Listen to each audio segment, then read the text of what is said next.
Good evening, friends and followers of Western Cape Teachers Forum. I trust that everybody had a fantastic week thus far. Welcome to this edition or this extension of COVID Talks as we continue teaching teacher talks this evening as we educate through dialogue and through sharing information to empower ourselves with the knowledge that we gain through these discussions and so that we can excel in our respective schools, positions where we find ourselves, all in an attempt to grow the sector from strength to strength. Tomorrow is Friday, and once again, thank you so much for all the schools that have made submissions in terms of the videos, the Feel Good Friday videos, the TikTok videos, the positive messages. We appreciate that. That will be scheduled to be published tomorrow at 10 and 11 o'clock. So watch out for that. If you haven't done so yet and you're still in the process of finalizing yours, please send it in, and we will most certainly share your content. All in an attempt to raise the morale and the spirits of our teachers during this time. Now, colleagues, tonight we are taking our conversation to the tertiary institution of Cape Peninsula University of Technology, and we are speaking to a lecturer at the Wellington campus. She is a lecturer in educational studies and teaching practice. She started her own YouTube channel called Education in Focus in May 2020 to discuss all issues relating to education. And her expertise lies in the area of teacher development and support provided to novice teachers. And so tonight, friends, we are chatting to Dr. Dorothy Iso. Dr. Iso, good evening to you. Good evening, Lee, and thank you for having me on your channel. Well, the pleasure is all mine. And just I just want to get something straight. Am I calling you Auntie D or am I calling you Dr. Iso? This is yours, Lee, but don't give away my age, please. No. Let's stick to the formalities of Dr. Iso. And my apologies for not wearing a tie this evening. I wanted to look all officious, but yeah, I'm hoping you're gonna forgive me for that one. Then you don't have the right person, eh? That's not me. Okay, Dr. Iso, once again, thank you so much for joining us. And I've been on your platform a couple of weeks ago, and thank you once again for allowing me to come and share my little bit that I've gathered over the time, and so I appreciate that. So I thought it would be befitting just to extend the invitation to you to come and grace us with your experience that you've gained over the last couple of years in education. Now, for some of us who may not know who Dorothy Iso is, just a brief overview of who you are and what your journey was in education thus far. Okay, I am mother to two adult sons. I am married, I don't know where's Henry, but I think it's 29 years this year. So yeah, I'm not in an entanglement at all. So happily married.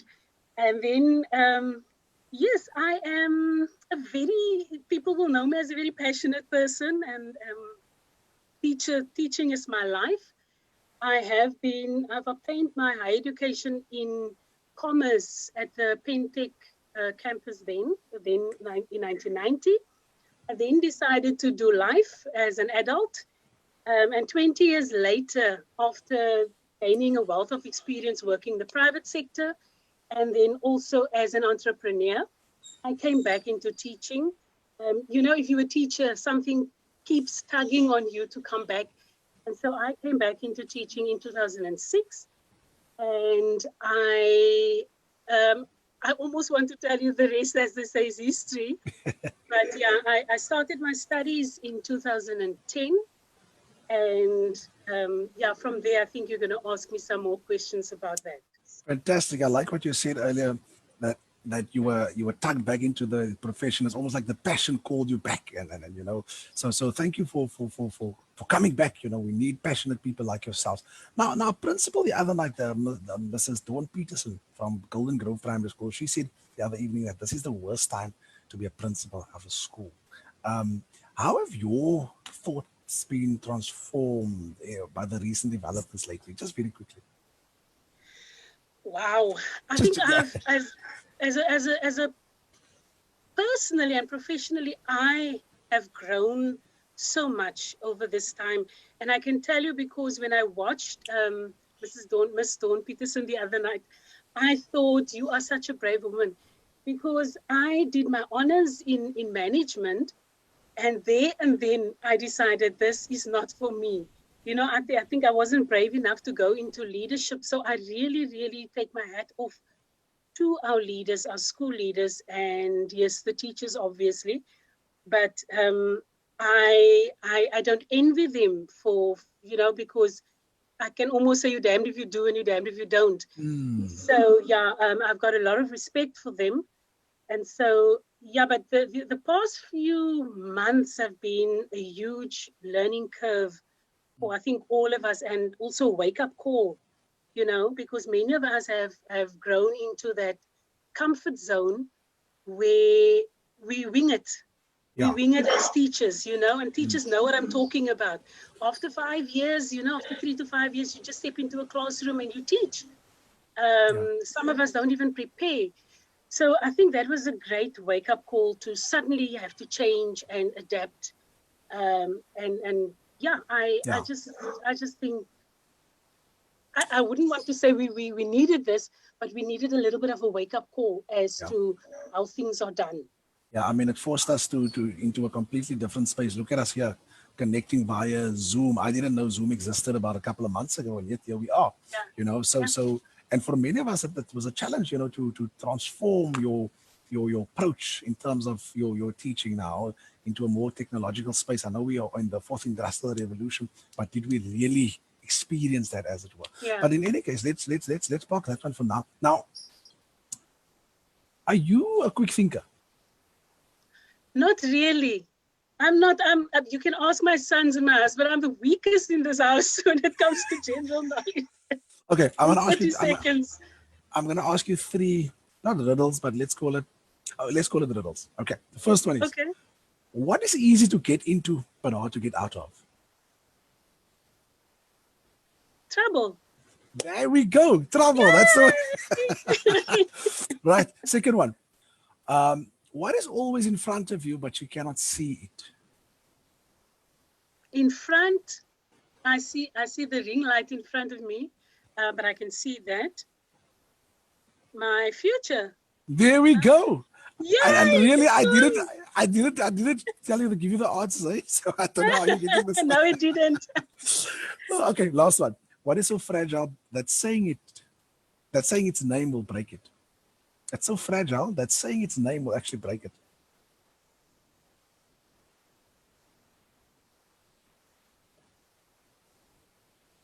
No, pass. Silence. Wow, quite. You're quite. Quite. Okay, Doc, that was just a little icebreaker to get us to set the mood for us for the rest of the conversation. Okay, so let's get into the nuts and bolts of why we're here this evening. Now, Yeah. your area of expertise, as we said earlier, lies in the area of teacher development and support provided to novice teachers. Why did you decide to focus on that area specifically? Okay, so like I told you, in 2010, I started teaching at a Alcin school. By the way, it was the 6 most beautiful years of my life. And I think my colleagues will agree with me who are currently there. And like I said, I started with my honors then. And, it was never part of my plan to get a PhD in education. It was just, I just wanted to get out of the school system. So I thought, let me empower myself and get a qualification, because most of my peers then already had their honors.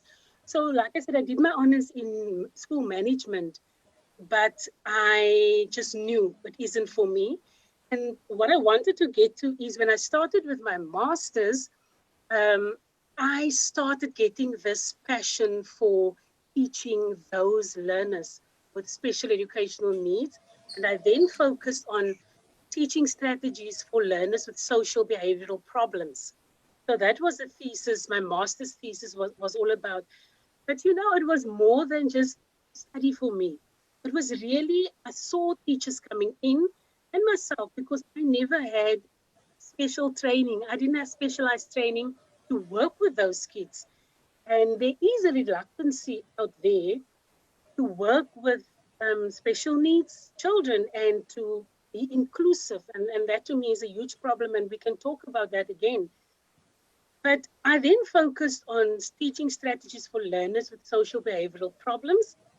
And that is when my love for teaching strategies and developing teachers to become the best teachers that they can be. And then, yes, so my natural inclination was always to take teachers under my wing. And I was always only a post-level 1 teacher. And you know what it's like when you're post-level 1, you don't get a lot of clout, you know? So um, sometimes you overstep your boundaries a little bit. But for me, it was a natural thing. Take teachers under my wing and to tell them, listen, it's going to be okay. You know, this is what you do. This is look out for best practice. Look at ways and means that you can change that maybe. That was my role, and it started there. And so when I did my last qualification, I just went into it, and I actually developed a mentoring model for teachers for support, because that is lacking, the support for our teachers when they are done at university. And yes, and so my love for teachers, and so my whole life revolves around teachers and developing them into, like I said before, into the best version of a teacher that they can become. I love the mentoring model aspect. I take myself back to when I entered the classroom for the very first time as a first year, or even let me take you back to the when I was my first year as a student. My eerste 6 maanden van onderwijsstudies, you almost felt like you knew it all. Nobody could tell you anything because you learned all these new words and you came home and you feel volleerd. Né?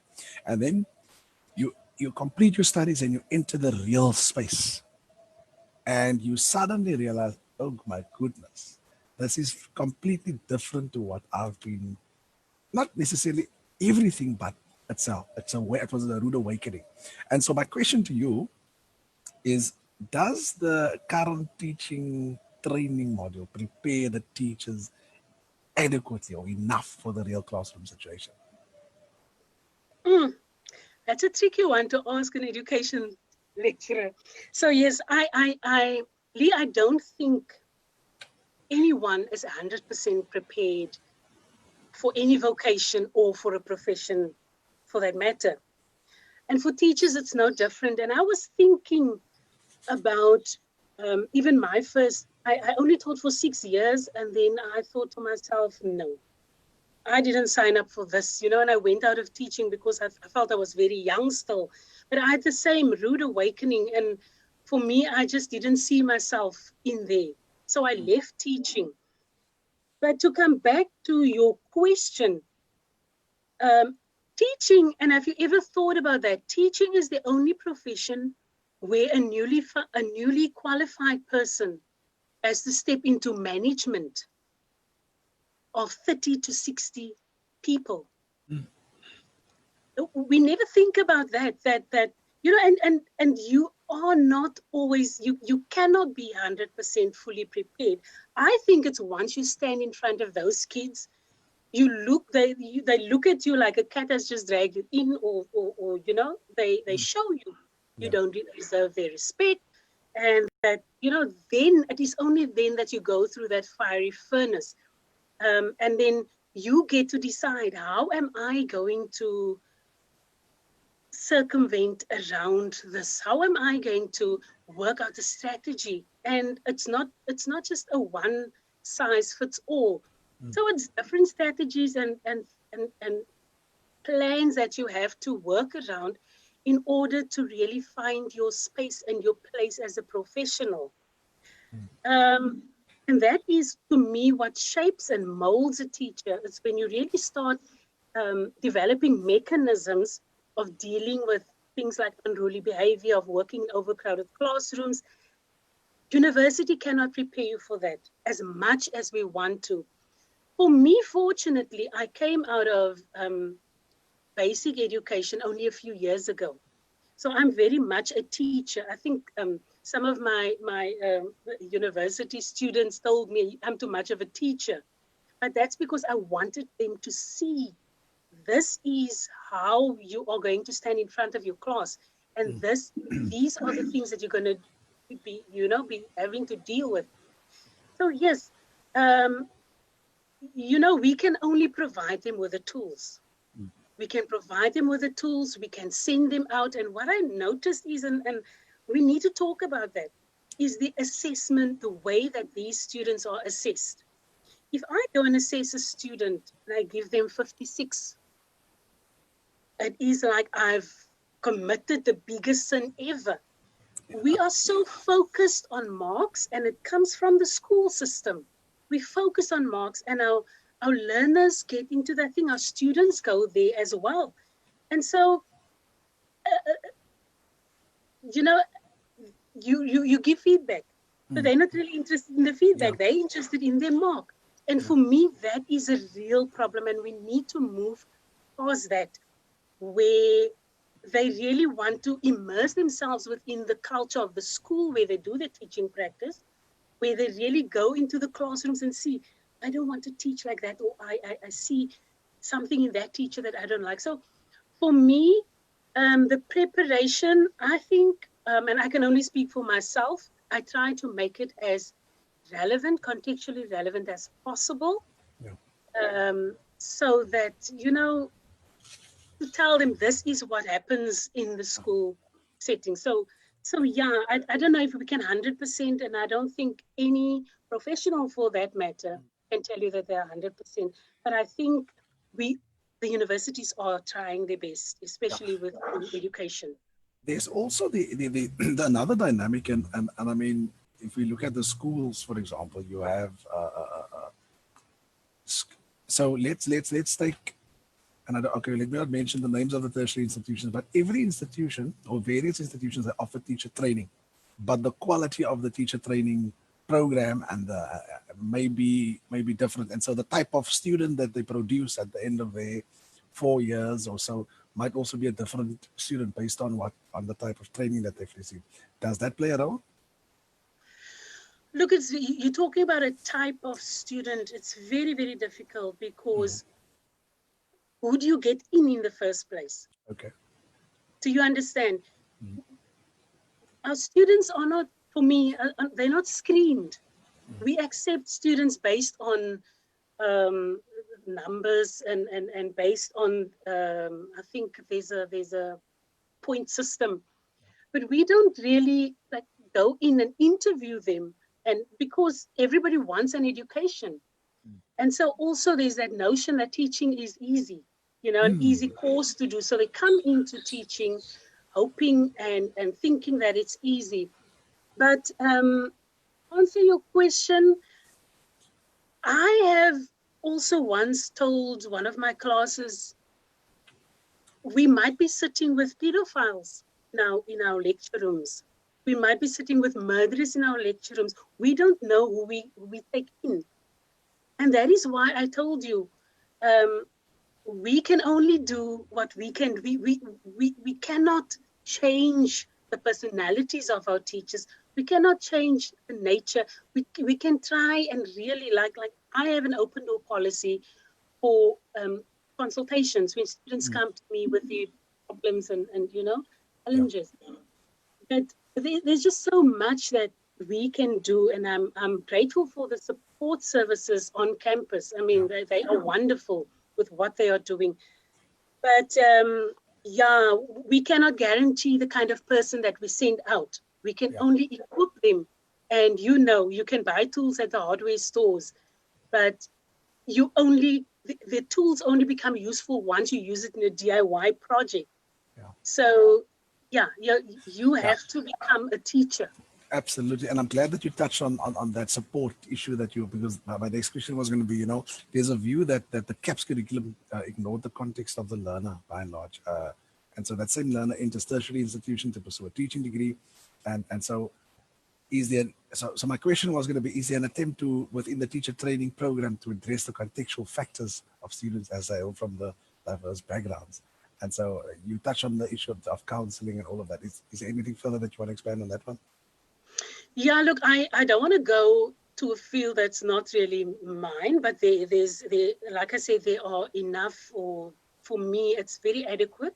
The support services, many times students do not want to make use of that.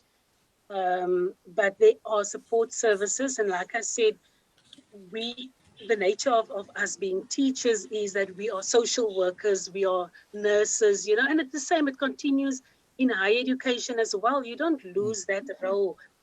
So we try as far as possible to accommodate all our students. But like I said, there are services which are available, support Yeah. services for them. That is fantastic because I keep on saying to even my colleagues, given the type of work that we do, you cannot give what you don't have. So you must see to the human capital first in order to produce, irrespective of the profession and the sector that you find yourself in. Now, Doc, let's quickly touch on COVID-19. And we've covered it extensively over the time, and so but I need to touch on it now. How do you think the educational landscape post COVID-19? What will that look like from a teacher training point of view? Now, and let's speak about, is there need for psychosocial support to be a compulsory module in the teacher training component? By all means, yes. I think we have all gone through so much trauma, and I told somebody the other day, there's going to be a lot of psychological healing that's going to have to take place because people are traumatized. To say the least. Some people have lost. I mean, you open Facebook, you open Google the news, you just see devastation, people dying and people losing loved ones. And there is a greater need now more than ever for greater understanding in the way how we conduct our professional relationships. So it starts there. It starts with colleagues. It starts with colleagues understanding one another. And yes, we are going to have to relook the whole education system. I mean, we cannot continue as per normal. Um, and I think we're going to touch on it a little later. How did we make provision for our students who are not able to do what we are doing now? So yes, I would say definitely we have to consider every possible angle to equip our students with the necessary skills to go out there and to work with these learners and also ourselves. We need to look after our mental health as teaching professionals as well. But yes, to answer your question, we most definitely need a module. Maybe it can link in with psych pedagogy. Sielkundige pedagogiek. Ek praat mos Afrikaans daar by Wellington. So yeah, I think it can link in there, but it needs to be very specific and very relevant to this trauma that we've all gone through. Yeah. Now, I'm assuming that there's been a disruption in the learning program at the institution where you're working, and so how was CPG able to manage this challenge? Were the students able to access the online learning resources? Were you guys able to discharge your duties? Talk to us about that. Oh, it was hectic, and looking back now, I mean, it really, at the point where you want to cry, to say, I want to go back to campus rather than work from home, because it really, it is not only like when I spoke to psychologists the other night, we are not only worried about ourselves, it's our students that we are worried about. And we are really genuinely, a lot of us, we worry about our students. And so, and that is why I started this channel, because I knew as teachers, we miss our learners. And so, yes, the disruptions were huge. And what we had to do is we had to rethink everything. We had to rethink our way of assessments, because remember, our assessments are planned at the beginning of the year. So the students already had all their assessments in most of our modules. And so we had to go back and rethink. So where you would normally, and especially in education, we would normally have research-based assignments. And you'd want them to do referencing, and you want them to do plagiarism tests and things. We couldn't do that. We had to now model our assessment around the textbook and around notes, because there were students, our students go as far as Springbok, Namibia, as far off places. So many of those people, and I'm not talking about data, I'm talking about internet access. Yeah. And I mean, we are going to experience it now with load shedding, where we don't have fiber anymore, where we don't have Wi-Fi. Sure. So those students, for me, were the most vulnerable, because yes, a huge number of students could continue, and we could go on, and we did all these wonderful courses on Teams and Zoom and Google Classroom, and it was wonderful. I mean, we went from the one course to the other, online and webinar, and it was wonderful to gain that. But our students could not access that.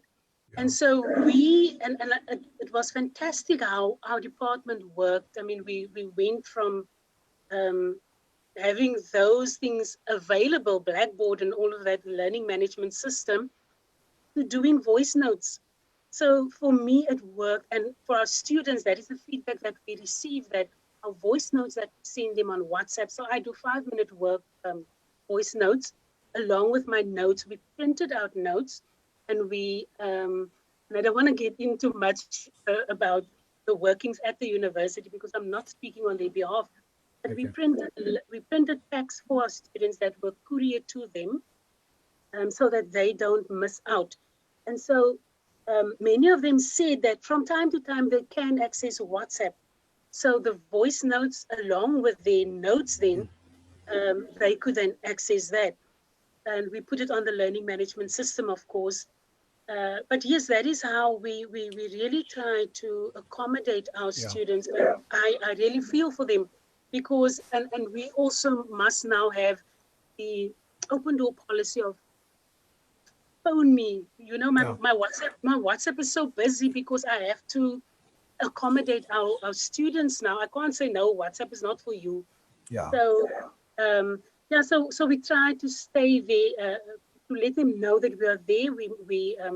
I for one try to contact them at least once a week, Yeah.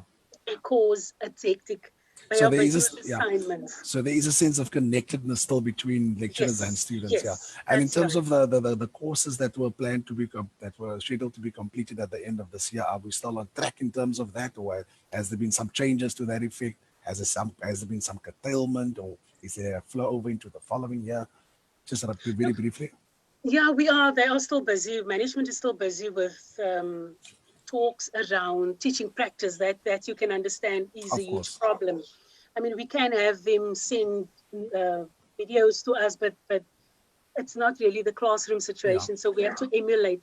So for yeah, sure. they are working at the moment as we speak. They are working around a plan on how are we going to do that. Obviously, our exit level students, I don't work with them. I work with first to third years. Okay. So our exit level students, they also have a plan that they're working on.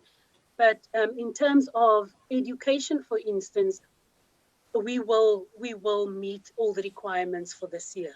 All right. Now, Doc, I read, according to the Department of Basic Education, there's about 16 or more than 16,000 teachers.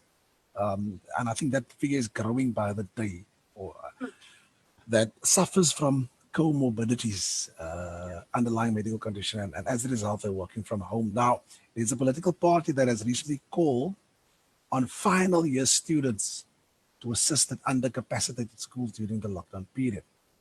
Now, you working with students on a daily, first, second, third year, and then your what do you call exit level students. I'm assuming those are the fourth years. Do you think that is a good idea to send them into schools to assist where there is under resourced or understaffing due to comorbidities? Lee, it's like the tricky question. Will you send your child to school? Will you as a teacher go into the schools? Look, I I don't think it's a good idea to go back to schools as such. And I don't know. I don't know. It's like with any case of are you going back? Do you think it's a good idea to go back? They must decide for themselves. Okay. Us as an institution, I don't know what our stance is on that.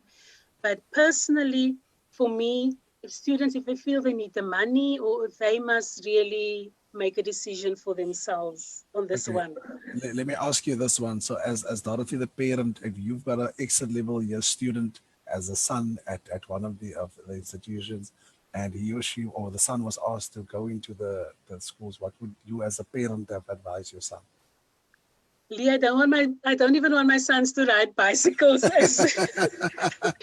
They are 20 Okay. odd years old. So Okay. yes, All right. I'm as a protective mother, I Yeah. would not, All right. I would say no. So no prices then for guessing what your answer would be if I were to ask you, Doc. Do you think schools should be open or closed at this stage? Just a yes or no. Just a yes or no. Just a yes or no. You don't ask an academic yes or no. Look, I am for school closures, but what about our vulnerable kids for whom I think, and we spoke the other day about it, social services and basic education, they have to come together now and see how are we, because yes, we want to say the school is not for babysitting and the school is not for this and this, but that is the nature of our communities in South Africa, that we have to cater for those kids. So my question is, what are we going to do? What about them? What about our children? Okay. What's going to Is happen to them? is that not the social development issue though? I'm just posing the question to you. And that is So why I said, yeah, yeah. that's why I said. So there needs to be a collaborative efforts now between education and social services to say, how are we going to accommodate these? You see, and Yeah. it's, yeah, so it's a tricky situation. No, I appreciate that, and there's no right or wrong answers here. And at this stage, I just want to acknowledge everybody who's tuned in so far, and that's why I can't mention everybody. There's quite a number of you, but welcome, colleagues. Welcome everybody who's joined us. Tina, Alicia, and all that. Alicia's at CPT. She's in the admin department at the Mowbray campus. I don't know if she's still there or if she remembers me in any case. But and then Bernadette is tuning in from Rosendal, Delft. Wesley Newman watched. Principal at Heathfield, Shia Matthews, Randbush East, good evening. Chantal Daniels, fourth year final, foundation phase final CS student at Mowbray campus at Chantal. Hi there. And there's a number of you guys that are tuned in. Shia Matthews, hi to you. Kaylin Hermanus, Lazan Janssen, NTA, a recipient in, I think, in 2015 or 16, around about there. And there's quite a number of you. My apology if I cannot mention everybody, but thank you for the positive feedback. Contextually relevant like that. Thank you, Shyam. Wesley says this platform is godsend. It's especially informative for a newly qualified teacher such as myself. Thank you for the insightful and thought-provoking conversation. But thank you, sir. We He sounds like appreciate one you. of my students. We appreciate your heart and your sharing freely. Denzel, a friend of the page, he's the life coach. Welcome, Denzel. Eddie says it's very informative, and there's a number of you that is making contributions here. So thank you so much. Okay, as we draw the conversation to an end almost. Now, as a leader, as a lecturer, as a leader in the educational space, how do you remain motivated during this time, or how would you motivate your students from afar? Okay, so by nature, I am an optimist who believe in maintaining a positive mental attitude, not only for my own sanity, and people, we need to look after ourselves, but also for those around me, because remember, we don't live for ourselves. It's our loved ones. It's my 83-year-old mother. It's my sons. It's my husband. So I want to be that beacon of hope, but never at the cost of myself. So during level 5, I felt emotionally drained and demotivated. But what I do as a person is when I feel like that, I get something, and I'm a sucker for challenges. And so I go for anything. And The channel to me was my saving grace. It was something that took my mind off this whole COVID thing. Because remember, I was inside for 3.5 months. I, I went nowhere for 3.5 months. My stoop, sometimes I went to sit on the stoop, but otherwise I was in the house. So you are almost bound to feel stress. You start to go in there. So I felt emotionally drained and demotivated. But with the help of my husband, I've got two amazing sons, and I I, th- managed to quickly pull myself together. I I thought you were managed to gonna say. pull myself. I thought you were gonna say that for a second that I have two amazing husbands. No, I don't do that. No, I'm just joking. I'm just joking. Yeah, so then I started this channel. So for me, I want to beg with our teachers, take a break from social media. I think you mentioned the same thing the other day. We need to take a break from the news. I watch the news once a day, and that is only for 10 minutes, and then I walk out when the sport starts, when Arsenal loses or wins. Sorry guys. But yeah, so I stopped Facebooking. That was before the channel. So now I have to engage again. And I started something that could empower myself.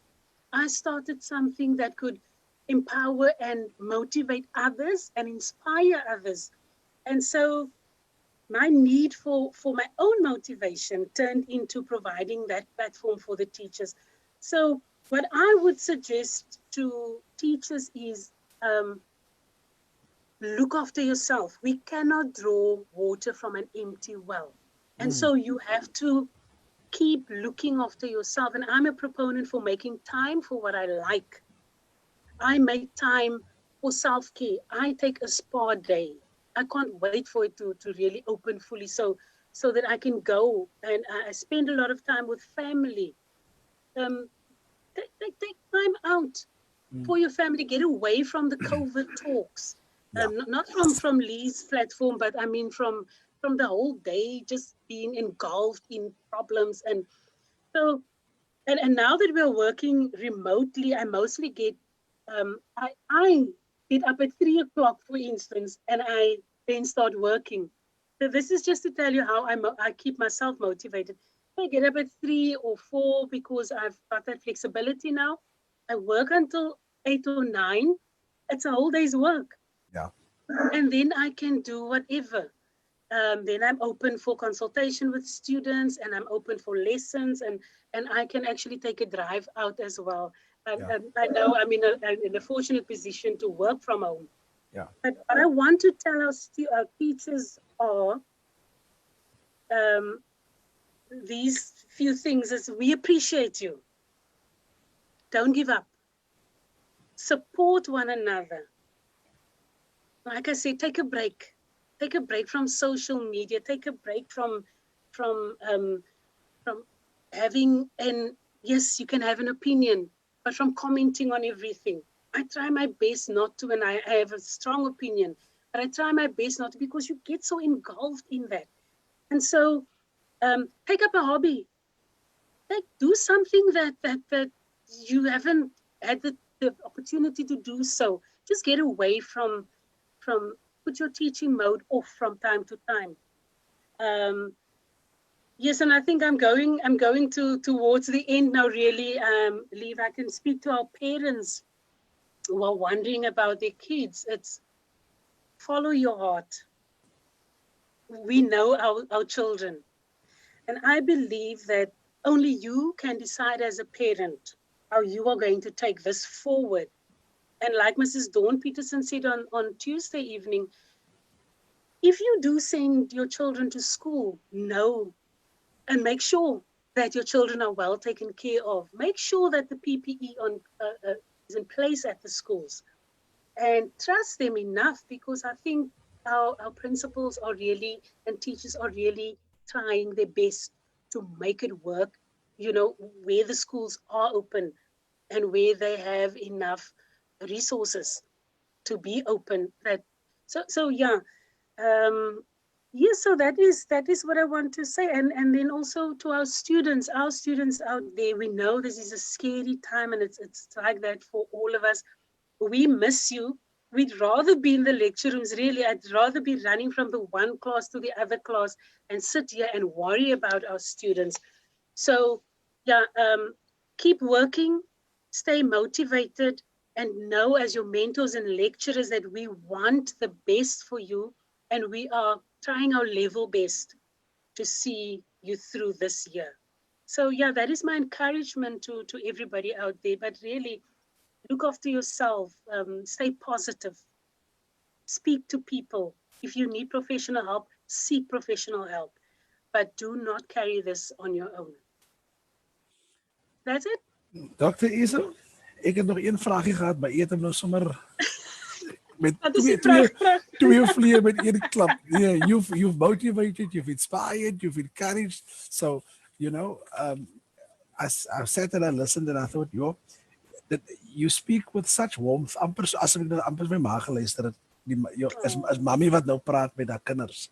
And it's that motherly figures that many of us seek for and yearn for, because many of our learners and our students that enter our space, they grow up in fatherless homes and in motherless homes, and they come from a vast array of backgrounds, and we cannot reach everyone in terms of but the effect that we have on the one or the two, it is if we can effect that positive change and that transformation, then we've done our job. And I for one, like I said, I sat and I thought, we praat me auntie nou met my ma met my, and we only know each other like, well, I won't say no, but let's come say I don't know, for the last couple of weeks, and I already feel that connectedness. And so that can only come from a place of passion. And so thank you for sharing your heart so freely with us tonight. We sincerely, judging by the interaction on the feed here, we've sincerely enjoyed your input here this evening. There's a lot of things that still needs to be unpacked, but unfortunately our time is fast spent. I like what you mentioned earlier about, balance the scale. Social media, as much as it has its benefits, one needs to filter what you take in. And so, yes, it's time that we start steering the conversation in a different direction now. COVID talks, we've exhausted to a large degree now. Yes, there's still some things to be said and all of that, but I think it's time that we sort of shift the gear down or change the location in the GPS and say, okay, so how do we take the conversation into a different direction in an attempt to grow the sector? Because we have the capacity. It's within us. It's if we pull resources together and if we come together on platforms like these, you've created a fantastic platform, Education in Focus, right? So it's focus op die dinge wat ons nie altyd kan op focus. And I love that. This space is one of those spaces where ordinary teachers and lecturers and education sector workers can come freely and share without fear or favor. And thank you for taking part freely into this thing. I really enjoyed it. And I'm hoping I can call you a friend of this platform. And so in future, we're going to call on you again to come and grace us with your presence again once we're in a better space in terms of the lockdown and COVID and all that nonsense. So thank you very much. I appreciate you. Thank you so much, Lee, and please do continue. I know you've had a full work day behind you, and you must also go rest. But yes, thank you for doing this for our teachers. I think when I saw your platform, it was to me, oh wow! And I saw it after I started, so it looked like I copied, eh? But I think that was just, for me, it was amazing that, and yes, we can work together. So well done on work, on doing a great job, and for providing this. Our teachers lost their voices, like I said to you the other day, and I feel that you are giving it back to them. And thank you so much for this opportunity to have me. I am humbled. Thank you.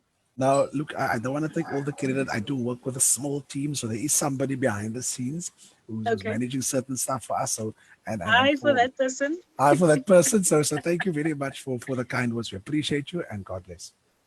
Thank you so much.